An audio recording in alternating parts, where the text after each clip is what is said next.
حسن یوب صاحب، 8 فروری کو جو ہے ساری امیدیں لگائی ہوئی ہیں تحریک تحفظ آئین پاکستان تحریک انصاف ظاہر ہے اس کا حصہ ہے. اب اندر سے وہی میں نے کہا نا کہ پاکستان تحریک انصاف کی امید تھی کہ جیل سے نکالیں گے ان کے لیڈر کو اجزئی صاحب. اب یہ کہہ رہے ہیں کہ ہم بھی جیل بھرو تحریک کرتے تھے، باقی تو اور کام چل نہیں رہا. سو آپ کیا دیکھ رہے ہیں؟ اب مجھے پتا ہے ملک کے اندر موجود نہیں ہے، ملک سے باہر ہے، تو آپ کا کینوس تھوڑا سا بڑا ہے. تو آپ کو کیا لگ رہا ہے یہ جو پاکستان کے اندر یہ ایک ٹی ٹی اے پی ایک موومنٹ بنانے کی کوشش کر رہی ہے، اور حکومت ظاہر ہے اس وقت کمفرٹیبل میجورٹی کے اندر بیٹھی ہوئی ہے، حکومت کو بالکل کوئی پریشانی نہیں محسوس ہو رہی بظاہر. حسن سر، بات سر یہ ہے کہ اتوار کے دن ویسے ہی 90% شاپس ہیں وہ بند ہوتی ہیں، تو اتوار کے دن کا انہوں نے انتخاب کیا.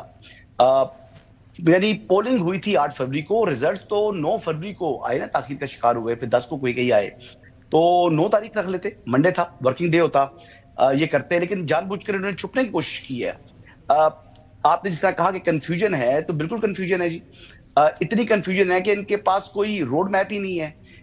جلسے کے حوالے سے محمد زبیر صاحب نے خود ہی بتا دیا کہ خوف ہے کہ جلسہ نہیں کر سکتے. اب 2 قسم کے خوف ہو سکتے ہیں.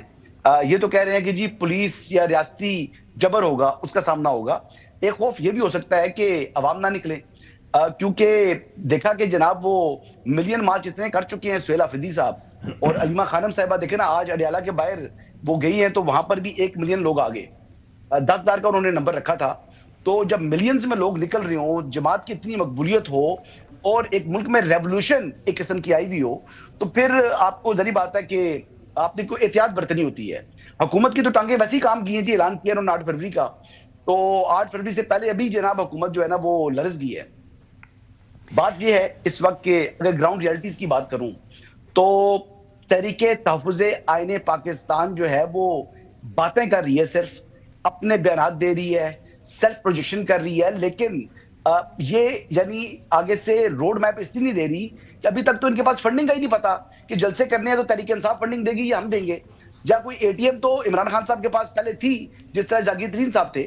اب کون سی اے ٹی ایم ہے جن کے پاس کہ یہ اس طرح یا خیبر پختونخوا کی حکومت کے وسائل استعمال کریں گے؟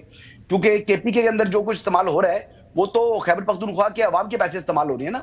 کیونکہ وادی تیرا سے جو نقل مکانی جن لوگوں نے کی، وہ 4 ارب روپیہ کدھر گیا وہ ہمیں تو کہیں بھی نظر نہیں آیا. نہ کوئی میڈیکل کیمپس لگے، نہ کوئی لوگوں کو سردی کی شدت سے بچانے کے لیے کچھ کام کیا سہیل آفریدی صاحب نے. ہاں، عشق عمران کا منجن ضرور بیچا. گورننس کے اوپر عدم توجہ ہے.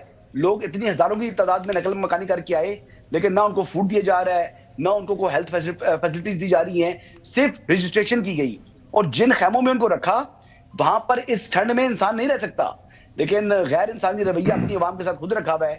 اور میرے خیال کے مطابق پہلے کے پی کے سے چند ہزار لوگ نکل آتے تھے، اس مرتبہ تو وہ لوگ نکالنے کی بھی کیپیسٹی نہیں بچی تحریک انصاف کے اندر. اور تحریک تحفظ یعنی پاکستان مکمل کاؤنٹ کر رہی ہے کہ عوام نکالے گے تحریک انصاف.